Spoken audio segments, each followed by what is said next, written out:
এই জিনিসটা প্রধানমন্ত্রীকে বুঝতে হবে যে বাংলাদেশের এখন টিকে থাকার জন্য, বাংলাদেশকে এখন টিকে থাকার জন্য একটা জিনিস বুঝতে হবে যে ভারতের ডিপ্লোমেসি ফেইল্ড, ভারতের ডিপ্লোমেসি ওয়ার্ল্ড ওয়াইড ফেইল্ড, পাকিস্তানের ডিপ্লোমেসি ইজ গ্রোয়িং। এবং বাংলাদেশের ইন্ডিয়ার সাথে যখন সবচেয়ে ভালো সম্পর্ক ছিল, সবচেয়ে ভালো সম্পর্ক, তখনও পাকিস্তান এই ইন্ডিয়া আমাদেরকে শুধু শোষণ করে গেছে, শুধু শোষণ করে গেছে। তাই ওদের সাথে ভালো সম্পর্ক স্থাপন করে আমাদের কোনো ফিউচার নাই। আমাদের যদি ফিউচার না থাকে, বর্তমান প্রেক্ষিতে অনেকেই তখন আবার বলতো যে ওকে, আমরা যদি চায়নার দিকে ঝুঁকে যাই, আমেরিকা নাখোশ হবে। হ্যাঁ, আমেরিকা নাখোশ হওয়ার একটা সুযোগ আছে, কিন্তু এই বর্তমান ইরান যুদ্ধের পরের বাস্তবতা হচ্ছে পাকিস্তান যেরকম ভাবে আমেরিকার সাথেও খাতির ভালো, চায়নার সাথেও খাতির ভালো, এবং এই ডিপ্লোমেটিক ইয়াতে আমরা ঢুকে পাকিস্তানের সাথে ভালো সম্পর্ক এবং ইয়ার সাথে চায়নার সাথে ভালো সম্পর্ক রাখতে পারি। এবং আমি মনে করি যে চীনের সাথে যে যে চুক্তিগুলো হচ্ছে, তিস্তা ব্যারেজ দিয়ে যেটা হচ্ছে, এইটার আবার কাউন্টার লজিক আছে যে ওরা যখন ইনভেস্ট করবে, অনেকে বলবে হাম্বানটোটা নিয়ে গেছে ভারত, সরি, আফ্রিকার অনেক ভারতের ইনভেস্টমেন্ট পরবর্তীতে ভারতের, সরি, চায়নার ইনভেস্টমেন্টে চায়নার তাদের কন্ট্রোল নিয়ে নিছে। বাট এটা হচ্ছে, এটা তো আওয়ামী লীগ না। বিএনপি যদি এই জিনিসটা করে,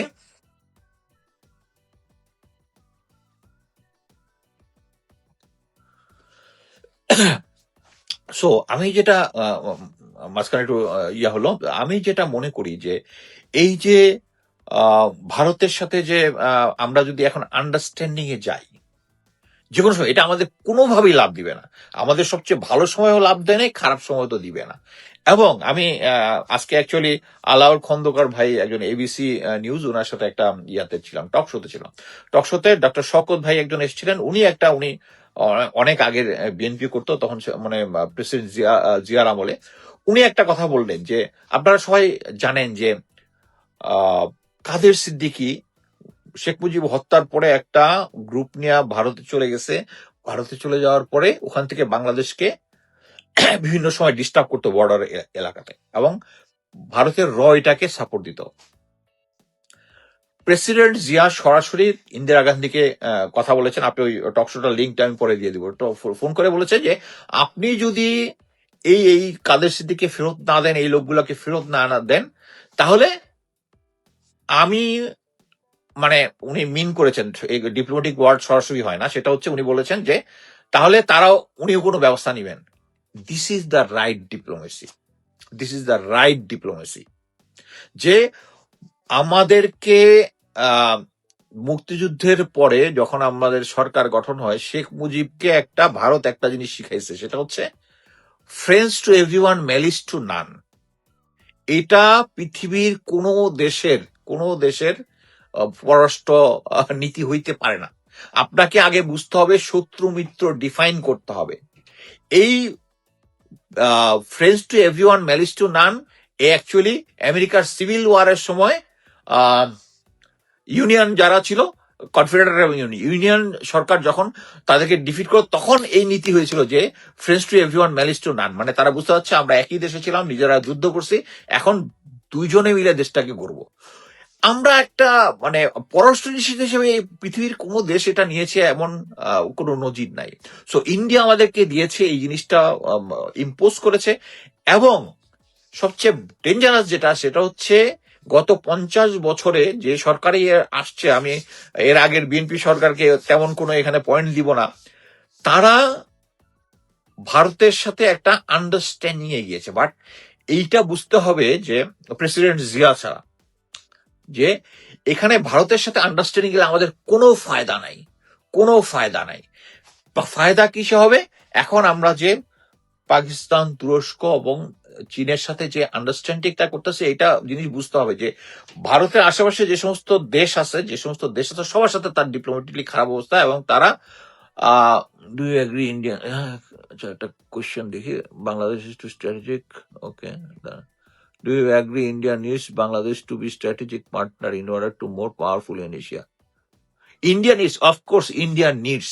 আম, এটা স্টালিন ভাই আমার আরেক ক্যারেট কলেজের বড় ভাই। আচ্ছা, ইন্ডিয়ার আমাদের দরকার আছে, কিন্তু তাদেরও আমাদের দরকার আছে। একটা জিনিস বুঝতে হবে যে তারা চেষ্টা করতেছে ইয়াতে যাওয়ার জন্য, কি বলে, সিকিউরিটি কাউন্সিলে তারা নিজেদেরকে অনেক পাওয়ারফুল মনে করে। একটার লোভ অ্যাকচুয়ালি আমেরিকা তাদেরকে দেখাইছে এই ভারতকে ইন চায়নার এগেনস্টে ব্যবহার করার জন্য। বাট এটা এখন ক্লিয়ার যে America is not in good terms with India anymore. Bangladesh প্রশ্নে কিছু কিছু জায়গায় কম্প্রোমাইজ করেছে, কিন্তু এখন আমি যেটা বোঝা যাচ্ছি সেটা হচ্ছে বাংলাদেশের জন্য ভারতের সাথে সফল কূটনীতিকের কোনো সুযোগ নেই। কারণ তাদের সাথে আমরা সমস্ত কিছু করেছি, সমস্ত কিছু ভালো সম্পর্ক করেছি, কিন্তু আমাদের কোনো লাভ হয় নাই। সো এখন আমি যেটা বলবো সেটা হচ্ছে আমাদেরকে এই যে আহ, তারেক রহমানের বিএনপি নতুন সরকার যে সিচুয়েশনটা করতেছে, it is highly appreciated. Teesta barrage plus হচ্ছে চাইনিজ প্রেজেন্স, তুরস্কের সাথে ড্রোন, পাকিস্তানের সাথে আন্ডারস্ট্যান্ডিং। হ্যাঁ, পাকিস্তানের J-17 থেকে কিন্তু বেটার ভার্সন হচ্ছে J-10C, যেটা চায়নার। তো আমি মনে করি যে বাংলাদেশ, আমি যেটা শুনেছিলাম সেটা হচ্ছে JF-17 এবং J-10C দুইটাই যেহেতু কম্পিটেবল, এবং দুইটাই চাইনিজ ভার্সন, যে লেটেস্ট মিসাইল গুলো আছে, আমি নাম ভুলে গেছি, ইউজ করতে পারে। সো আমরা যদি এই আন্ডারস্ট্যান্ডিং এর মধ্যে যাই পাকিস্তানের সাথে, এটা আমাদের জন্য ভবিষ্যতে সুফল বয়ে আনবে। কারণ আমরা ওই ম্যালিস টু নানের মধ্যে আর যাব না, এবং ভারত হচ্ছে বাংলাদেশের মানে তাদের প্রতিবেশীর প্রতিটা দেশের সাথে সে হেজিমনি ইয়া করার চেষ্টা করছে। এবং লেটেস্ট উদাহরণ হচ্ছে নেপাল। নেপাল এই সিস্টেমটা থেকে তারা বেরিয়ে এসছে, এবং ক্লিয়ারলি আমরা কয়েকদিন আগে একটা ফটো কার্ড দেখেছি যে তাদের বালেন্দ্র যে প্রধানমন্ত্রী আছে, উনি ক্লিয়ারলি বলে দিচ্ছে যে আমার সাথে কথা বললে মোদীকে আসতে হবে, কোনো সেক্রেটারি লেভেলের কারোর সাথে আমি ইয়া করবো না। সো আন্তর্জাতিক পর্যায়ে প্রতিটা দেশের সম্মান হচ্ছে ইকুয়াল। একটা ছোট দেশ হইতে পারে, বড় দেশ হইতে পারে। সো ভারত যে সমস্ত জুজুর ভয় দেখায়, এবং আমি যেটা মনে করি যে আহ পিলখানা হত্যাকাণ্ডের আগে ইয়া বলেছিল, কি বলে,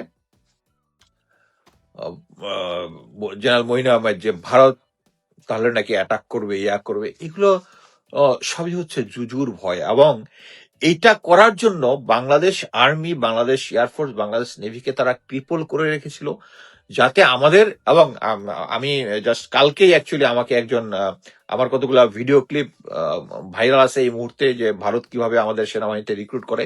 একজন অফিসার আমাকে রিং দিয়েছিল, রিং দিয়ে জানালো যে he is one of those, ভারতের ট্রেনিং এ গিয়েছিল, তাকে এইভাবে ইনফ্লুয়েন্স করা হয়েছে, ইনফ্লুয়েন্স করার চেষ্টা করছে।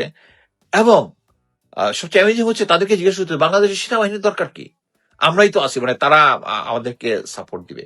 সো এইটাই হচ্ছে বাংলাদেশের কোনো যদি সেনাবাহিনী না থাকে কি হয়, এটা শ্রীলঙ্কা বুঝেছে, নেপাল বুঝেছে যদি স্ট্রং ইয়া না থাকে। বাট আমাদেরকে নতুন ভাবে বুঝতে হবে যে যে বাংলাদেশের যাতে সীমান্তের যে ইয়াটা আছে, যে হোস্টাইলিটি আছে, এটার কারণও একটা যে তারা এই আওয়ামী লীগের আমলে জানে যে বাংলাদেশ সেনাবাহিনীর কোনটা স্ট্রেংথ, কোনটা দুর্বলতা, আর কোনটা স্ট্রং পয়েন্ট।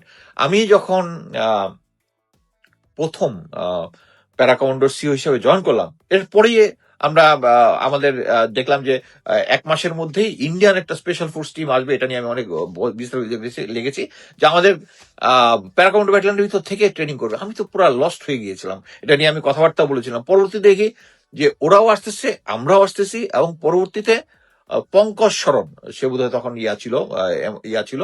আমি পরবর্তীতে তখন ওসি এসি সিলেটে গেলাম, তখন বলতেছে যে স্পেশাল ফোর্সের সাথে হচ্ছে, এরপরে আর্টিলারির সাথে হবে, চায়না সরি ইনফেন্ট্রির সাথে এরকম জয়েন্ট ট্রেনিং হবে। মানে হচ্ছে বাংলাদেশ আর্মির প্রতিটা সেক্টরের কোন জিনিস আছে সবগুলোর সাথে ট্রেনিং করে তারা বুঝে নিচ্ছে আমাদের স্ট্রেংথ এবং ইয়া।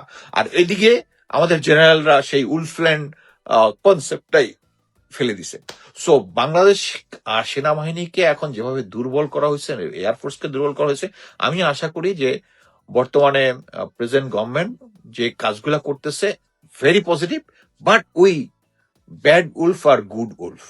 সো এই সবগুলো জিনিস আমি অ্যাকচুয়ালি এত লম্বা কথা বলতে চাই নাই, বাট সেটা ফাইনালি যেটা বলতেছি সেটা হচ্ছে আমাদেরকে এই ভারতপন্থী যারা আছে তারা অ্যাকচুয়ালি যদি ক্যাবিনেটে থাকে, শেষ পর্যন্ত পাকিস্তান চায় না তাদের যে সিরিয়াস টেকনোলজি যেগুলো আছে, যেগুলো হচ্ছে উইনিং ফ্যাক্টর যুদ্ধে, সেই জিনিসগুলো আমাদেরকে নাও দিতে পারে যদি, কারণ তারা নিশ্চয়তা চাবে যে বাংলাদেশের ভিতরে আহ এখন আর ইন্ডিয়ান হেজিমনি নাই, গোয়েন্দা সংস্থার ভিতরে ইন্ডিয়ান হেজিমনি নাই।